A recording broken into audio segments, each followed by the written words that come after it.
आज की कहानी का नाम है ईश्वर के घर का एक अनमोल रास्ता। यह एक ऐसे व्यक्ति की कहानी है जो काफ़ी रोचकपूर्ण है। गढ़ा ग्राम नाम के एक छोटे से गांव में रहने वाला गोपी चंद, जिसे गांव वाले प्रेम से गोपी कहकर बुलाते थे, वह गोपी जो अभी केवल 16 वर्ष का ही है, वह अभी से ही न जाने किसकी तलाश में लगा हुआ है। पर अगर उससे पूछा जाता है कि वह हर रोज किसकी तलाश करता है, तो हर बार उसका जवाब यही होता था कि वह तो अपने ईश्वर की खोज कर रहा है। कभी कभी तो लोग उसकी इस बात को सुनकर उसका मजाक उड़ाया करते थे। गोपीचंद को ईश्वर से मिलने का नशा इस प्रकार छाने लगा था कि वह अपने माता पिता, भाई बहन व अपने संपूर्ण परिवार से दूर जाता साफ दिखाई दे रहा था। अब तो वह एक सन्यासी की तरह सब कुछ त्याग कर ईश्वर की तलाश में इधर उधर घूमने लगा। लेकिन अब तो कई वर्ष बीत चुके थे। गोपीचंद अब 26 का हो गया था, परंतु वो था कि अपनी जिद छोड़ने का नाम ही नहीं ले रहा था। अभी तक उसकी यही जिद थी कि एक न एक दिन उसे ईश्वर के दर्शन जरूर हो जाएंगे। जब कोई उसे कुछ समझाता था तो वह यही कहता था कि अब तो समय पास आ गया है, अब ईश्वर मुझे दर्शन देने वाले हैं। उसकी इस जिद को देखकर लोग उससे बातें करना बंद कर चुके थे। एक दिन की बात है, गोपी एक पेड़ के नीचे बैठकर आराम कर रहा था कि तभी उसके कानों में एक आवाज आई। उस आवाज में किसी का नाम साफ सुनाई दे रहा था। दरअसल वह नाम संत राम अनुजाचार्य जी का था।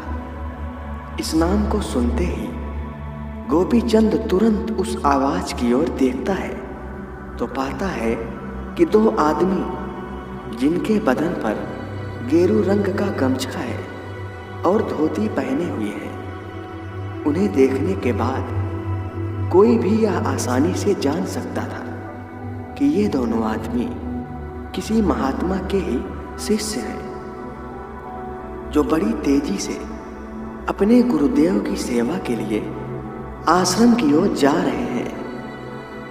गोपीचंद यह अच्छे से समझ गया कि ये दोनों संत राम अनुजाचार्य जी के शिष्य हैं और ये उन्हीं के पास जा रहे हैं। गोपी भी इस अवसर का लाभ पूरी तरह उठा लेना चाहता था, इसलिए वह उन दोनों शिष्यों के पीछे पीछे जाने लगा।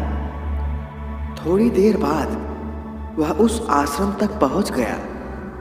गोपी आश्रम के बाहर ही बैठकर संत राम अनुजाचार्य जी का तलाश कर रहा था।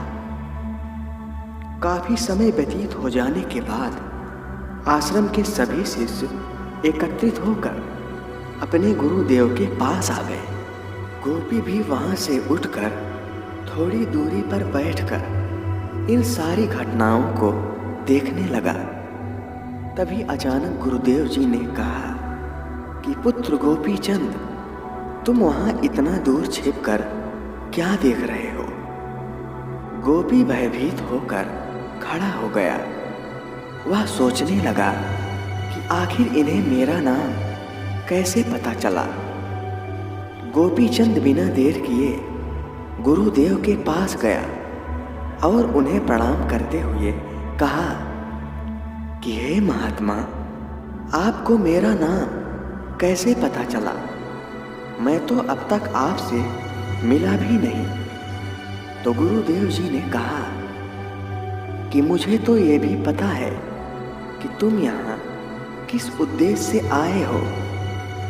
गुरुदेव की यह बात सुनकर गोपी अपने मन की बात को रोक नहीं सका, इसलिए वह बिना समय गवाए बड़ी विनम्रता से बोला कि हे गुरुदेव, आप मुझे अपना शिष्य बना लीजिए।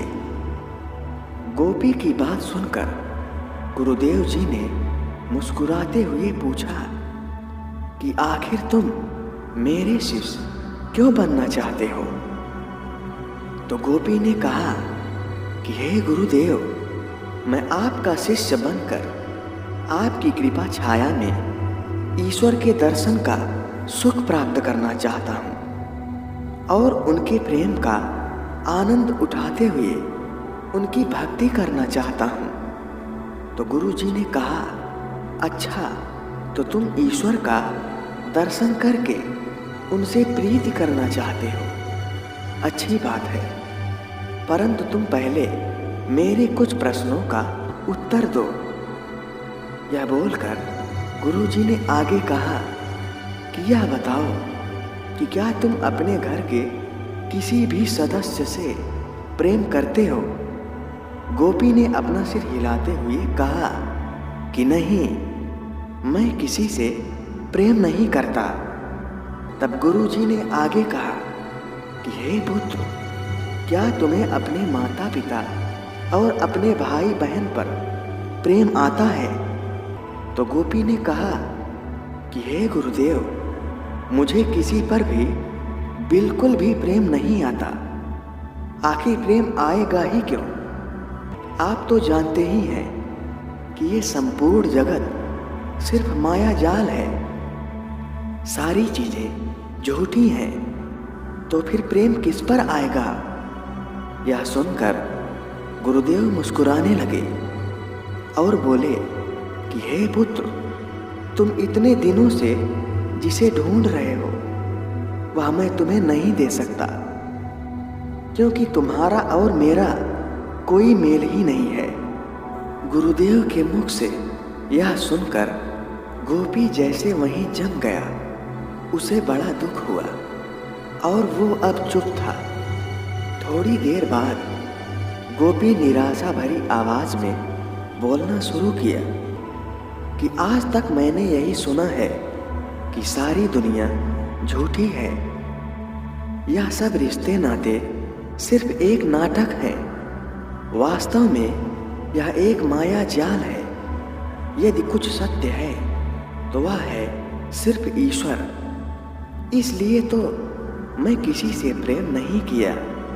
मैं इतने वर्षों से ईश्वर की तलाश में इधर उधर भटक रहा हूँ, लेकिन आज जब मैंने आपका नाम सुना तो मैंने सोचा कि यदि आप जैसा महान तपस्वी संत मेरा गुरु बन जाए तो ऐसे गुरु के मार्गदर्शन की सहायता से निश्चित ही ईश्वर से मिलने की हमारी यह कामना जो इतने वर्षों से होती रही है वह पूरी हो जाएगी। पर आप तो इनकार कर रहे हैं। गोपी चंद की बात सुनकर गुरु जी ने कहा कि हे पुत्र, तुमने आज तक किसी से प्रेम नहीं किया। यहाँ तक तुमने अपने माता पिता से भी प्रेम नहीं किया। तुम किसी पत्थर की तरह हो। आखिर तुम ऐसे क्यों हो? क्या तुममें जरा भी भावनाएं व कोमलता नहीं बची है? क्या तुम्हारा हृदय तुम्हारे निकट रहने वाले तुम्हारे अपनों के लिए कभी नहीं धड़कता? क्या तुम्हारे हृदय में प्रेम नाम की जरा भी बीज नहीं बची है? यदि ऐसा है तो तुम यह जान लो कि अभी तुम इस काबिल कदापि नहीं हो कि तुम्हें ईश्वर का साक्षात्कार हो पाए। यह कहते हुए गुरु जी ने आगे कहा कि देखो पुत्र, इस वट वृक्ष को ध्यान से देखो। यह कितना विशाल है, पर इस वृक्ष का निर्माण बीज से ही हुआ है। अर्थात एक छोटे बीज से इतने बड़े वृक्ष का निर्माण हुआ है। पर कम से कम इस वृक्ष का बीज तो है। यदि बीज ही नहीं रहेगा तो वृक्ष का निर्माण कैसे होगा? इसी प्रकार यदि तुमने किसी से प्रेम किया होता तो मैं तुम्हारे अंदर ईश्वर के प्रति प्रेम की गंगा बहा सकता था। पर जब तुमने कभी किसी से प्रेम ही नहीं किया तो आखिर मैं तुम्हारे अंदर ईश्वर के प्रति प्रेम की गंगा कैसे बहा सकता हूँ? हे पुत्र, प्रेम तो बड़ी बात है। यदि मनुष्य के अंदर प्रेम नाम की सिर्फ छोटी सी चिंगारी ही जीवित हो तो भी उस चिंगारी की सहायता से उसके अंदर के प्रेम को विशाल रूप दिया जा सकता है और उसी की सहायता से ईश्वर के चरणों तक पहुंचने का रास्ता उसके लिए आसान हो जाता है। इसलिए ईश्वर तक पहुंचने के लिए मनुष्य में प्रेम की भावना का जीवित होना अत्यंत आवश्यक है। अतः जिस मनुष्य को अपने माता पिता व अपने भाई बहन से प्रेम नहीं होता उसे ईश्वर से प्रेम नहीं हो सकता, क्योंकि उस मनुष्य को प्रेम के अर्थ का कोई ज्ञान नहीं होता और ईश्वर को प्रेम भाव से ही प्राप्त किया जा सकता है। गोपी गुरुदेव के द्वारा मिले ज्ञान को बहुत अच्छे से समझ लिया।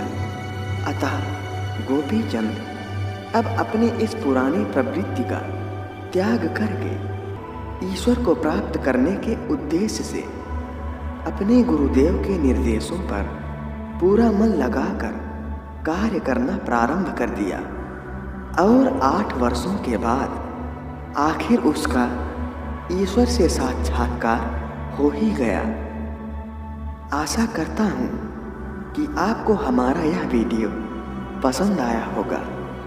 मित्रों, अगर आपको हमारा यह वीडियो अच्छा लगा और आप अगर इसी तरह की कहानियाँ सुनना पसंद करते हैं तो आप हमारे इस YouTube चैनल आयुष भक्ति दर्पण को लाइक, सब्सक्राइब, कमेंट और शेयर भी जरूर करें और कमेंट में जय श्री राम जरूर लिखें।